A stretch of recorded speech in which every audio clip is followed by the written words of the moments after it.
Hello, everybody. Welcome to Everything in Moderation podcast. We have Danny and Patrick live right here. So we've come to, well, obviously it's our 1 year anniversary tomorrow because this will be out on Wednesday, and Thursday is our 1 year anniversary. So we already have an episode filmed and ready to go for that.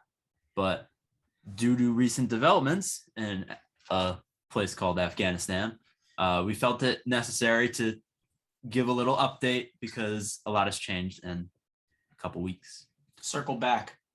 We will circle back. Yeah. If I could just give a real quick story, and I think this will highlight something that's a lot of people, Americans, don't really understand that's going on at the Kabul airport. I want to give a story of Miles Rutledge, or actually, you're supposed to call him Lord Miles. So he literally bought a piece of land to call himself Lord on a plane.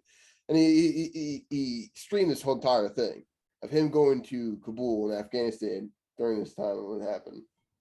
So he gets there, he has his hotel, he's streaming the whole thing. It's all going down. People are at the airport, everybody's trying to leave. He's stuck in Afghanistan, and he doesn't know what the hell's going on. So he could communicate basically just through Reddit posts at this point and like 4chan posts. So what we know about him is he just keeps on moving from position to position with people that are in the what do you call it, the UN, the United Nations, like the people that are like soldiers of the UN. Mm-hmm. Yeah, peacekeepers. Yeah, the peacekeepers. He's with those people throughout them, and then later on, they're near the airport. Later on, there's nobody leaving at a certain point. There's just no planes going.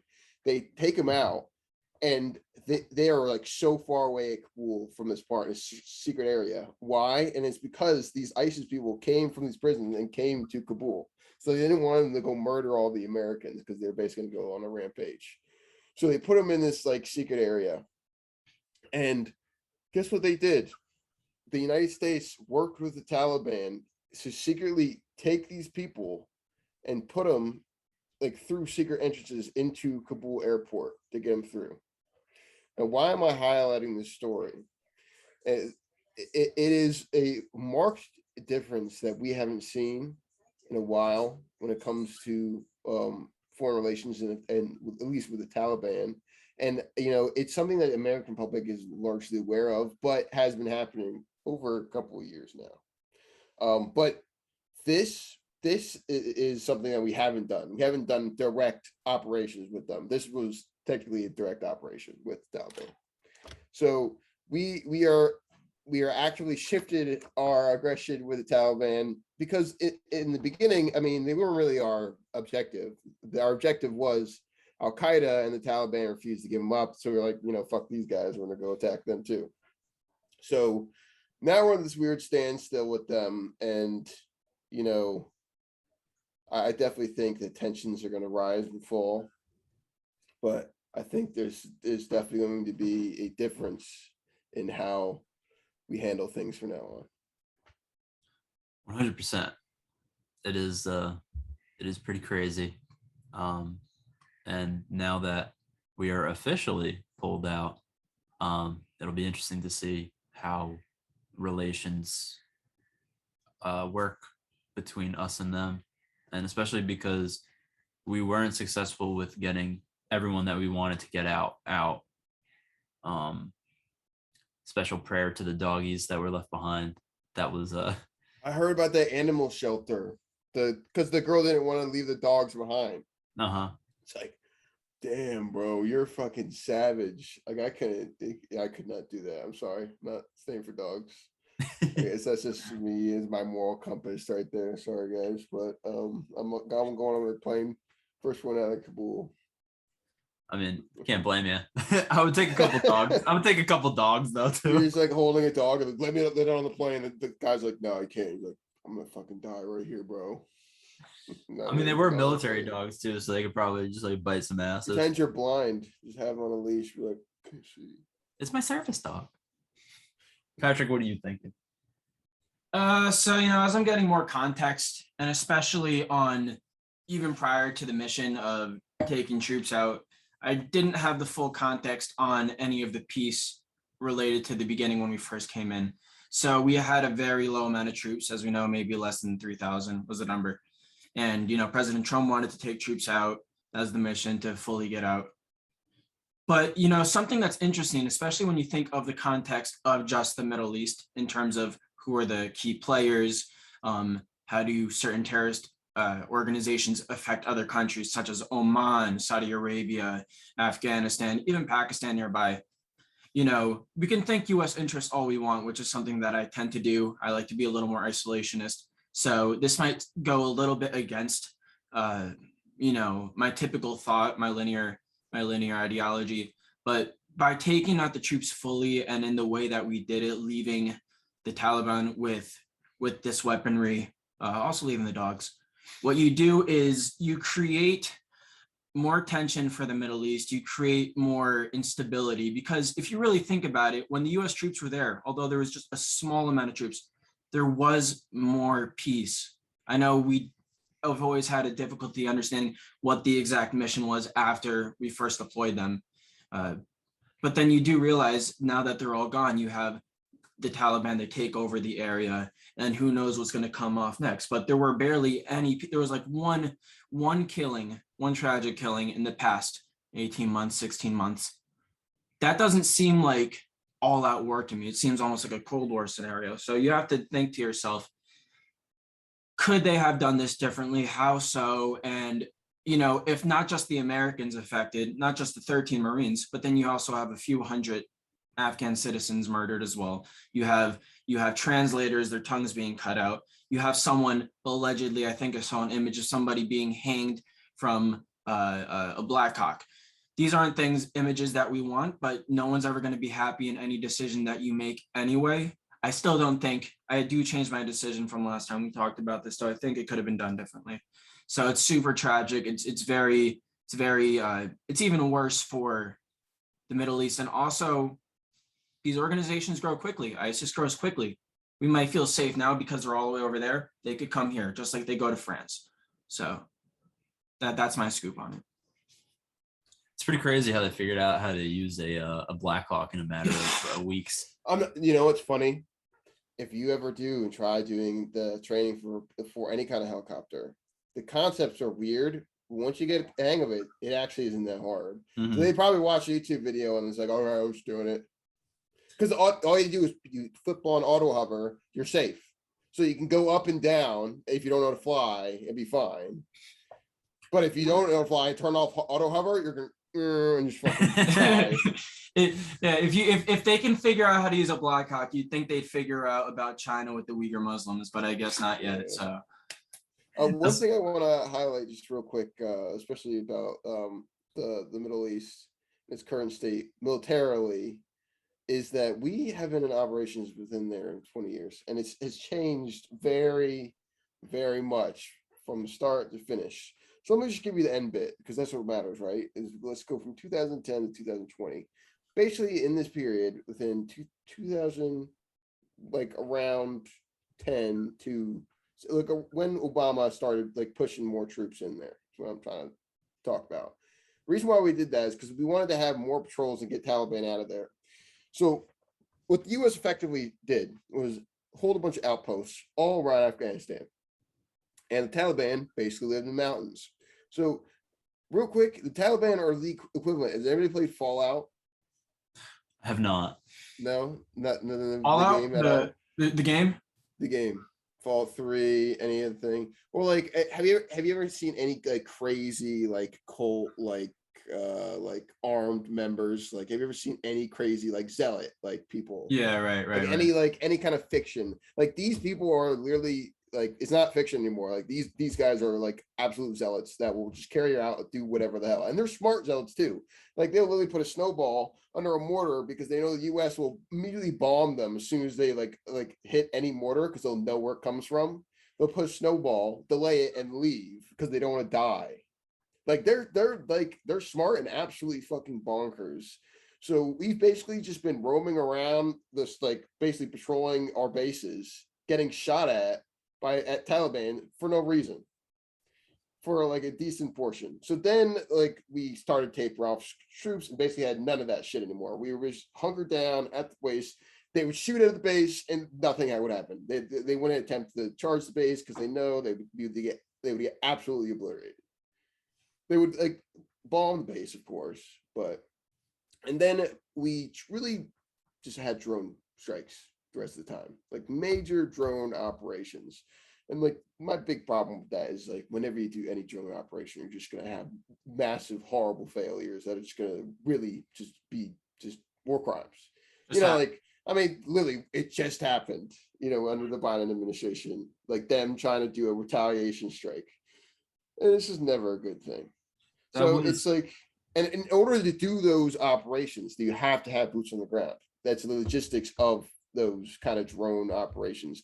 And that's because the technology that has drones, it needs to have like be able to do wire. Like if you were to like try to control that, but they have people that do monitoring like in the United States for them as well. But if you try to do the operations they do with drones like from somewhere like overseas, it'd be too delayed. So it's definitely an important like thing for. We don't have all the intelligence there. We have you know, we have lost all the information and anything that we had built there. I know there's the argument that we want to get them out. We want that success there. Great. I had that thought as well. But now I'm just realizing in hindsight that just the way it was done and the fact that we have lost so much of an advantage, because it is terrible, because a lot about, you know, foreign relations and bringing troops out there in the military isn't necessarily combat. It does not have to be that. A lot of it can be connections, gaining your influence, helping other countries like Oman, like those other actors that aren't so militant, and the non-state actors that aren't so militant. So we lost the majority of that, if not all of it, in the shortcoming. So yeah, you cannot do a drone strike when no one's on the ground. When it seemed like in Biden's address today that he kind of alluded to drone strikes still occurring, and that's the plan. So, you know, just that Danny just said that, and Biden also said that like we don't need boots on the ground for that. It kind of, there's like a little lack of communication there, and obviously for that to happen, there has to be boots on the ground. So there has to be some that they can be somewhere in Afghanistan. This is where the United States. It's a very funny thing. When we say boots on the ground, we're talking about military operations. Okay, if there's a guy in a tent over on the side of Afghanistan that no one's at, and we're just kind of like hanging out over here, just operating a drone, that's not boots on the ground. If there's agents like that are just operating within Afghanistan, you know, like doing work for us, it's not boots on the ground. There's a lot of people in Afghanistan doing work for us, and that will continue doing work for us, no matter what we call boots on the ground or not. You know what I mean? It's just that it's a weird concept to think about. But that's an example where that comes about, right? With drone strikes, is that there will always be like, you know, one drone in the sky and one guy on the outsides or outskirts of Afghanistan. Yeah, or paws on the ground. No, so see how that goes. Sorry. the fucking dogs, bro. Bro, they got cams. They got it all hooked up, bro. But yeah, so it'll be interesting to see if the drone strike solution is, I guess, somewhat okay, but it's also, again, there's a lot of civilians that get caught in collateral with that, which is, you know, only going to further be able to allow these terrorist groups to recruit, because when mommy and daddy die to a drone strike, little Abdul is gonna be like, what the fuck, man? And he's gonna join one of those groups that reach out to him and kind of replace that mother and father aspect. Do you remember the Afghanistan military and how like that was so much of a failure? That the reason why that is might be the same reason why the Taliban might be a failure if ISIS becomes a predominant force within that nation. Like if they really start like gaining some headwind and we don't like blow them off the planet like we've done before. I'm not kidding you. Like, I was saying Donald Trump, there's like 9 people left. It's like, how many people can we drone strike? Fuck. But yeah, like if they might become a force to the Taliban that now is going to have to reckon with, because they're going to have the same problem that the Afghanistan government had and that we had and that the Russians had, is that there always be zealots. And then guess what? Zealots, there's also going to be zealots that are crazier than you that want to fight you. Right. That's why the whole nation, people get flack for like saying that this is a warmonger nation. No, it definitely is. And it's a sad thing because if you ever go to Afghanistan or ever experience culture there and watch YouTube video or something, you'll see the people there are really nice. It's just that there's a religious culture, or I guess you could say subculture there, that not really subculture, it's definitely their entire culture that believes this and like will be very radical and do anything to gain power.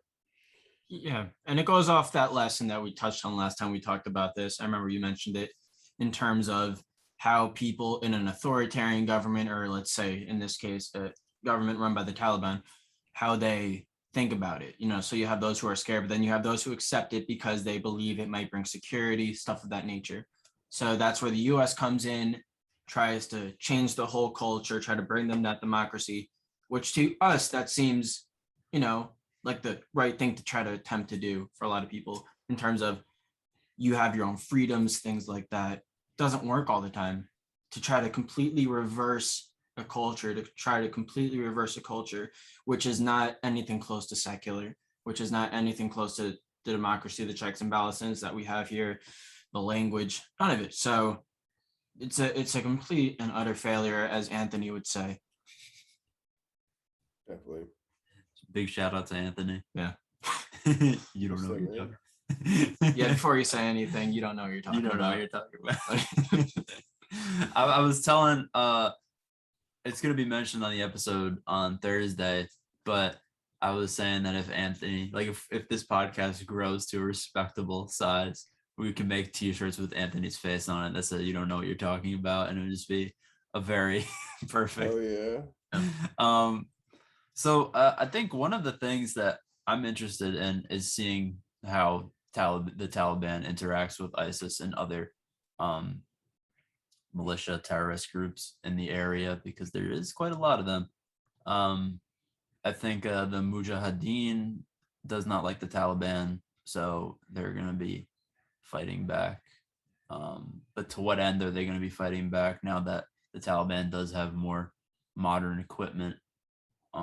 It'll be interesting to see how other groups like that, like, are we going to fund them? Are we going to give them more stuff? I don't know. I would like to say probably not, based on, it's already the same tune and it's just going to be repeating again. We already funded them. We gave them $1 million worth of shit. No, I know, but like not again. Yeah.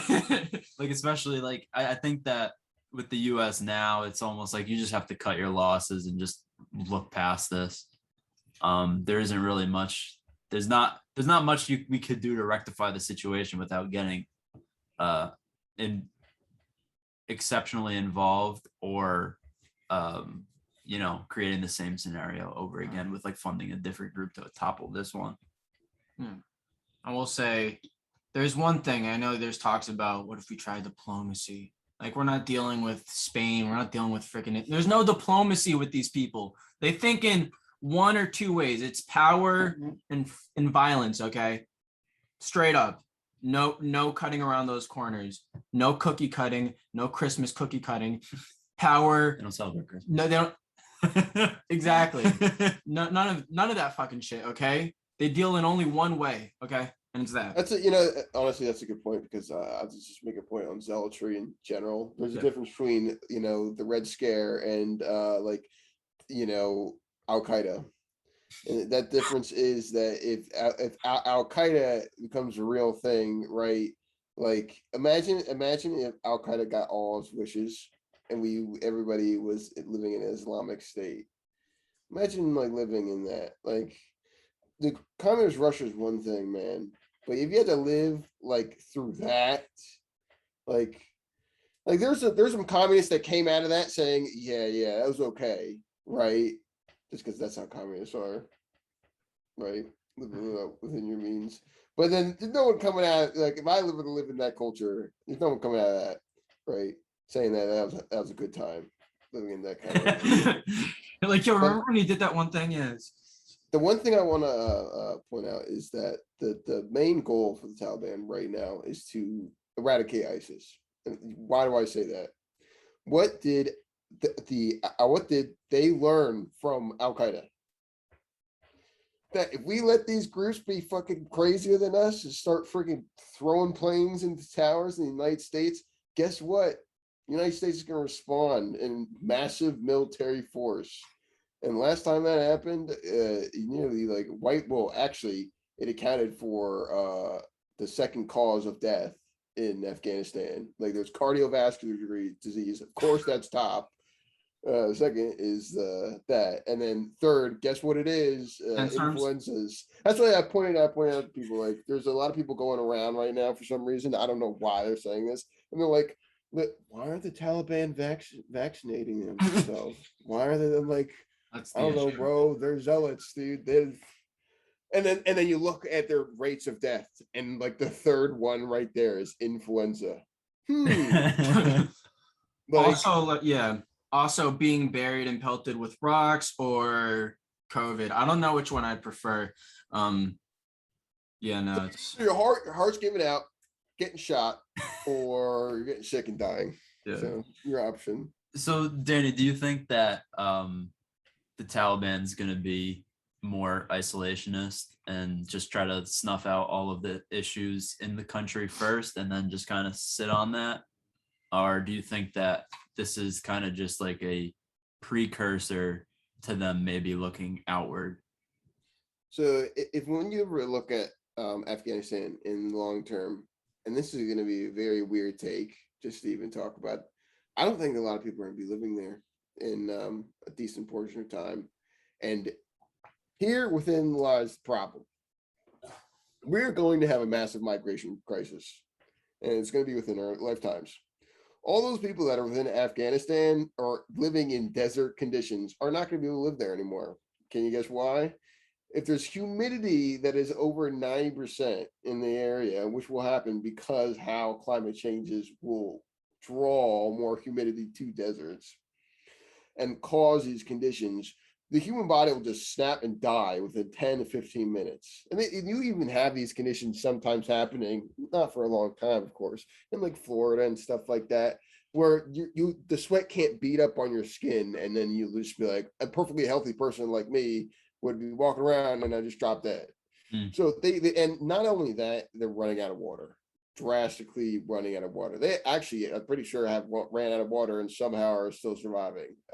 So we'll definitely see about that, but there's definitely not a good scenario for that region in general. Like maybe just for like mining, but that's about it, you know. I wouldn't even say it's a weird take. I think that makes full sense. So I mean, basically you're dealing with an immigration crisis on top of what's happened with the Syrian immigration crisis. You're gonna have this ideology, though. That's the problem. Yeah, exactly. That's the big problem. You're gonna have zealots flying around everywhere. Yeah, you already have Iran versus Saudi Arabia. You already have Syria, then you have Afghanistan, and all three types of groups that they embody. So I mean, Taliban can let ISIS loose and go crazy and expand through there, or they can't, or they all leave, or you create metahumans in Afghanistan and super villains. They all seem realistic to me. So Jeff Bezos just buys the country of Afghanistan. You're probably gonna creates Terminator AI. You're probably gonna need like some hydration suit to live in like these countries at some point. Like instead of Bezos could solve it. Yeah, if Bezos could literally buy them water and be like, "Hey, there you go." Every year. You say he could do a lot of things. and so can Elon. But instead, Elon's like fucking billboard in space, fucking ET phone home that shit.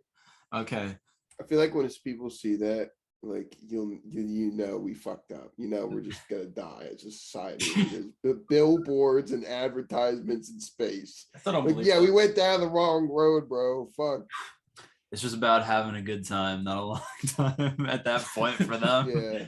And it's funny how like Elon's one of the more vocal like multi-billionaires that talks about like climate change a lot too. So yeah, it But is. the reason why his industry is so big is because of climate change. Yeah, so That's it the makes point. sense as to why he actually like cares about it, if he even does. But Yeah, I think it's just a great selling yeah, point. I it mean, could be. all his products work within environmental, like for example, when you go into solar energy, what stores solar energy? His batteries, literally. He invented the technology to store that much energy. He was the one. That's why when people ask me, "How smart is this Elon Musk guy?" Well, he technically is the genius of our decade. He's basically the Thomas Jefferson. Like he was able to create. Like you ever see those electric bikes? Elon Musk did that. Like anything that has a large scale lithium battery that has a long charge, it was because of that man. And not a lot of people know that. Yeah, off the point of Afghanistan, but I think you make a great point with the fact that it's not a car company. It's not any of that stuff. It's really a battery company. Think about it. That's It my depends, thought. That's like, my on thought in because it's financials, just it's in a car terms of company. just in terms of the product. It's all driven by what you're talking about right there, the battery. Yeah, the future though will be driven by the battery technology. Factual. But for right now, Tesla's a car company, and I think its stock price is about to see why that is. It's also why Michael Burry of the Big Short is trying to big short Tesla again with a huge play going on there. So I like tracking that guy. He's a very interesting guy. I always wonder why his like eyes also like that. I don't know what's the story behind that. Style. So speaking of finance, what kind of financial system will the Taliban use? Will they go to Islamic banking? We had an episode about that. I mean, here's the thing. I mean, what other system do they have to go on? They need to start somewhere, and they need to start fast. Sand dollars. Sand. $10. They'll probably set up some Bach system. They'll probably use the same system they were running off of to begin with. Maybe they'll be that system. Maybe they'll be the first ever country to like have a central bank that is solely crypto. That would be awesome. I think crypto is also gonna have a huge correction soon, but still, and like crypto in general is pretty cool technology, but a lot of people are hating on it, like the U.S. government. Messi was partially involved with that. U.S. government is correcting a lot of things coming soon, especially with Robinhood as well. We'll get off of the financial stuff. We'll leave it at Afghanistan. I have we can answer it or we can keep it rhetorical, but my question is, did the US leave Afghanistan worse or better than when we first entered? We left it in the same shape the Russians did. And the Taliban's like, we got 6 years. We got 6 years. And then the United States just came in for 20. They like imagine if you transport your life and pretend that you're born and now you're in the Taliban. Imagine you were a Taliban person that somehow survived from 1990s to the 2020s. You're probably like pissed as shit. And if you get anybody coming around your nation again, you're gonna go, okay, I guess fuck it. All right, come on, ISIS guys, let's all go fucking bonkers because we're never gonna get a nation at this point. The beard would be much longer. I guess the Taliban in some ways is just less like zealots, but they are, right, in the fact that they just want to keep it national within their nation. But Still bad. I mean, It is still bad, but bad. it Very bad. at the very least, at least they're keeping to themselves, if that's the case, if that's their plan. And but just killing their own civilians. but like that's fine. that, the only issue with that is then it leaves you at the North mercy. Korea. Yeah, it leaves Pretty you at the much. mercy. It leaves you at the mercy to like some point where like if leadership changes hands to like some guys like, you know what, fuck everybody, Islamic State, Islamic universe, and then it's just gonna quickly shift tones. But Yeah, right now it seems like they're just gonna focus on matters inside their own country for now, and I think that makes the most sense for them right now, because I think, like Danny mentioned, they're not stupid. They're very smart. They Well, when I say smart, I'm saying like pure combat. They are absolute geniuses. Like if you Yeah, ever right. watch like combat, like footage and how the Taliban fight, it's very weird. And like you'll see like Marines basically firing at nothing, but in reality, the Taliban are literally like basically like this, like have a like little rifle barrel up on top of a ridge, and like basically the rifle barrel points out like a little couple inches, and then they shoot. Like they don't leave any time for error, and the only way to kill them is just grenades and explosives, and those are very inaccurate if you ever use Drones. them. And drones. Yeah, and when we can laugh about this and smile, just try to keep it light like we do. It's honestly kind of terrifying, and I feel yeah. So it's we're making jokes and we're keeping light of it, but we it's still serious. We still it's a serious matter. Just want to let you know that. And when I said smart, I meant more in the strategic sense. Still smart, like not smart. Yeah, like Smart. they're able to look at the pattern in the last 20 years and beyond, and just kind of see like what not to do, which is Right. So my question would be: was Fidel Castro the best leader ever out there? I don't think so. So that's just kind of one of those points. It's just like just because you're really good at war doesn't mean you're very good at governance. Yeah. So we'll see what happens with the Taliban. I think China's going to have a big influence very soon, and will most likely be the next round of the Taliban. What do you call it? Fun Magic time. chairs. Yeah. What do you just magic chairs? Musical chairs. Musical chairs. I doubt China will get involved as much. China is so isolationist, and ironically, but they're gonna be like, What happens what happens if ISIS blows up a building in China? Then they'll send the. I'm not even gonna say it anyway. Then they'll send the laser Chinese troops to go light everybody on fire. Why can't they just give the Uyghurs to the? Anyway, it just fun point. Fun. That's fact. Chinese don't like the waste. The Chinese do not like the waste, bro. They're not gonna waste. They're not gonna send Uyghurs to Afghanistan. They're gonna just keep free labor, bro. Work. Fun fact though. I mean, Mao Zedong was a pretty great tacticianist or whatever the damn word is. Pretty good leader there. Guerrilla warfare. He believes he defeated Japan, though I think we did. But one of the funniest things too is that China has never won a war outside of their own country. No, they don't go outside their own country. Yeah, they've strictly been invaded their whole history, or they've been in civil war throughout their whole history. That's pretty much how it's been. Also, geographically, you have to look at the damn mountains and the water. It is a pretty well guarded and well defended country just naturally. But now that technology has come and airplanes and helicopters exist, it's a little more. Another thing you have to realize about the Chinese is that they're, we could talk all I want about them just defending. They're extremely good at battle tactics. And one of the reasons why they don't get into offensive engagements is because they realize they can profit in the long term longer if they just do defensive.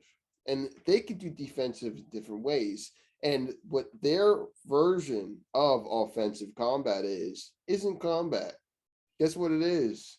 It's either financially against a country. It's either they steal their IP shit. Either they hack them. There's all different ways to attack a country without actually attacking a country and making them have military force against you. That's what China and Russia does. I don't really think that like China really learned that from Russia to begin with, but then now China is just 10 times better at it than them. That's why they're pushing all their STEM graduates. Oh, that's gonna be it. I can't like we're gonna see China like probably completely transform. Like I've been tracking a lot of like the developments out of China, especially within their retail, and everything's just becoming like robot workers. Yep. So there's Yeah. a lot of like Pretty crazy. robotics coming out of there. All right, we will end on that note. It was a great episode. We'll definitely be updating as things go on with this Afghanistan situation. It's probably one of the more noteworthy things that we've covered over this past year of the podcast, and one that we have to constantly kind of re-update because there's always new stuff and strange things happening. And I'm sure it'll continue. But that's all from us here today. We have the episode that's coming out tomorrow as well, our 1-year anniversary. Check it out. And thank you all for supporting the podcast over this past year. And thank you guys for being a part of it. No problem. Cheers, Blads. Be here. Yep. Ciao. See ya.